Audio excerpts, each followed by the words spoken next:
I need to get my tomatoes in the ground here, so I'm going to harvest my rice.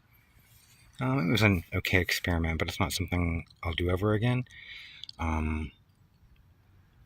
For the amount of space, I mean, it's not very much space, but it doesn't really produce that much food, and it's pretty labor intensive and uses a lot of water. I'm just going to stick to corn. Corn just gives you the most food for space and water and everything, and it grows just about the same as anything else here I've seen. Like, I tried to grow the sorghum. I had it back here, but I cleared it all out. I got, I don't know, probably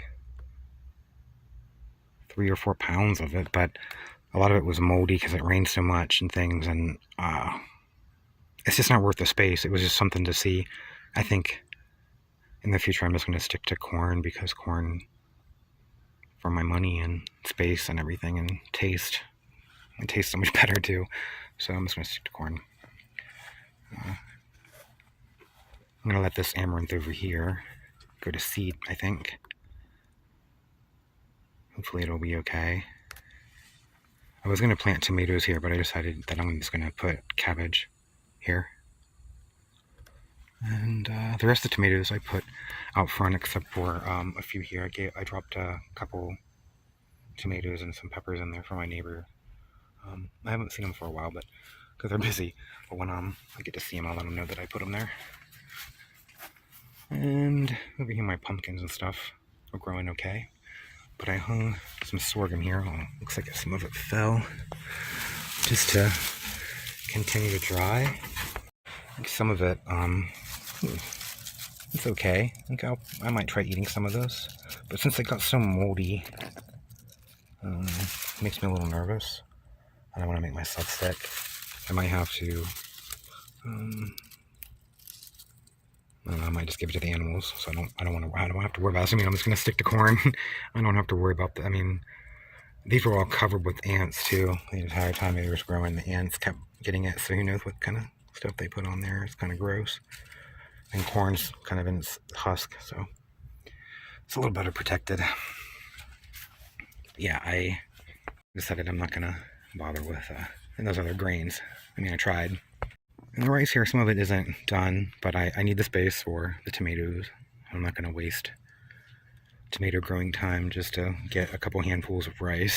So, I mean, I got enough to try it out, see what it was like, see how easy it grows, how hard it grows, and realize that it's not for me.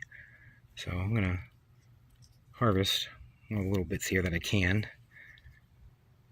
clean this bed up so I can get some of these tomatoes in here.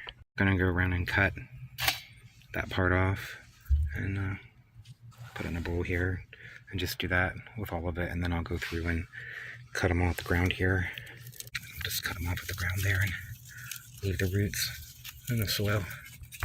Actually, I think I'm just gonna rip them out, like the whole plant, just because I gotta weed all this anyway and disturb it, and since those nematodes really bad, I mean, I solarized this area but not this area, I kind of wonder if it's a good idea to always remove the roots, just to sort of kind of keep them down. I know that it'd be nice to have some organic matter in this soil, but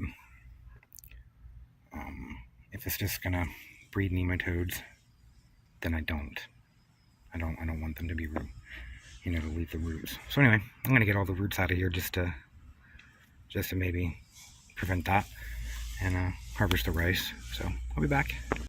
So far the roots look pretty good. I don't know, maybe rice can't get nematodes. Maybe they're immune to them. I mean, I've never actually looked. I never read about it or anything. Maybe they are. I still don't want to leave any root. I mean, these are really nice roots, though. I really don't want to leave any root matter, though, in there, just because the ants are really bad right now.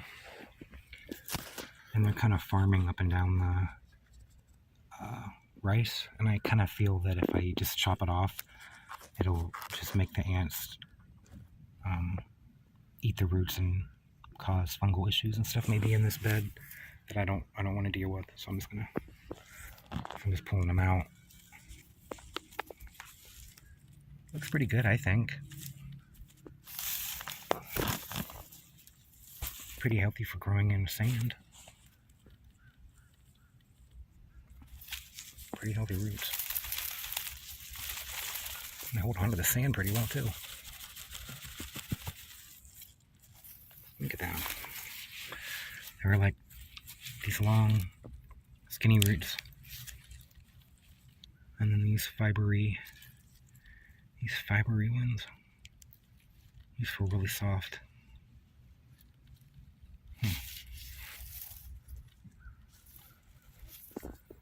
That's interesting. I wonder if they're all like that. They look pretty healthy. Growing in sand. So, I'd say it can be done. Well, it should be is another story, because except this is kind of labor intensive to weed it and water it all the time and everything, being sand, and you don't really get that much of a yield, and the ants and pests and stuff are pretty bad, and I just would rather grow corn. It's a lot easier. It's also a lot easier to process and eat. Like, I don't know how fun it's going to be to go through all this rice and rub off all the husks and everything and try to get the seeds out of there.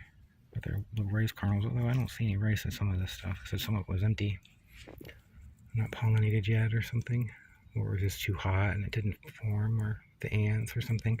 When I'm pulling a lot of this stuff out, it's kind of like moldy on the end, where the ants were kind of farming little mold or something, mushrooms or something. I don't know what it is that they do in there, but it's gross either way. This is kind of hard to pull out. Being sand is kind of crazy. I mean, it's pretty nice roots. I'm just kind of surprised they're not really badly nematode infested. Is how bad this bed was. So maybe these don't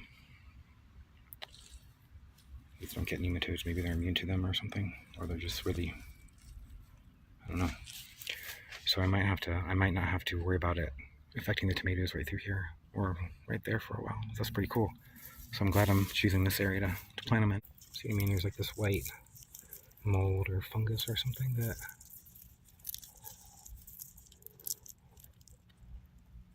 is in there. So it's kind of gross. I don't want to leave the plants in there, even the roots, in case those fungal spores start growing in there. I don't want the ants to. Anyway, yeah, so I'm taking it all out.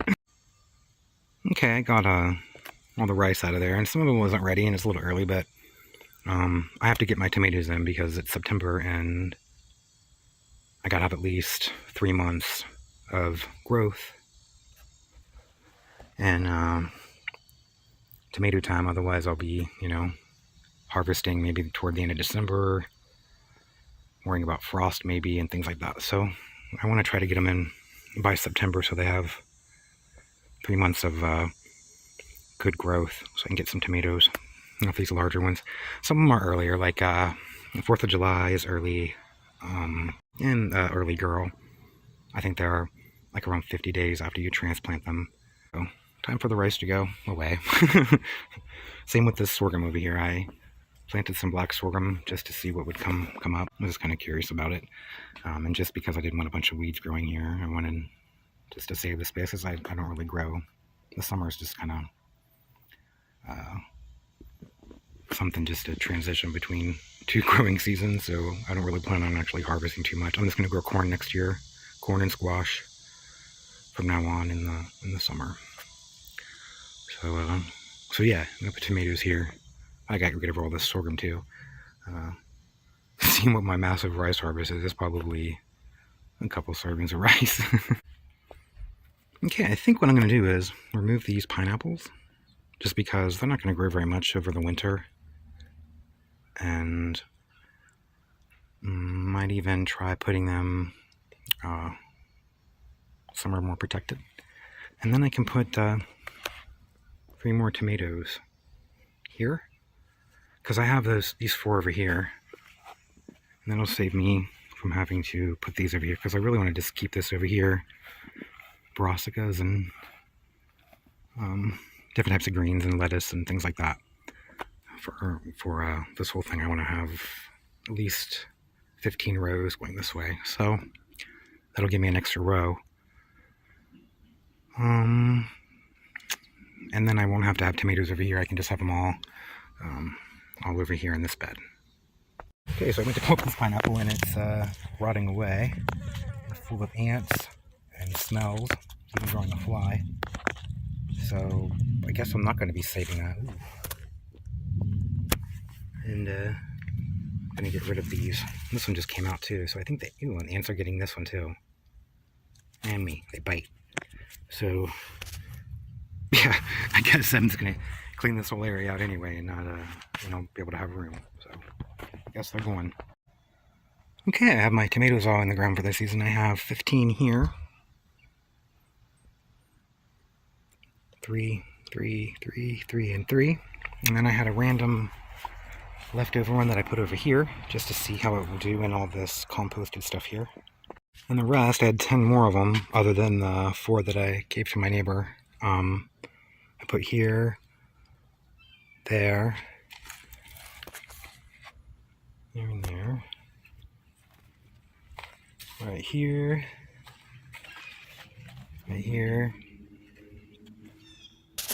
and I put one there. So there'll be a variety of them. There's one here.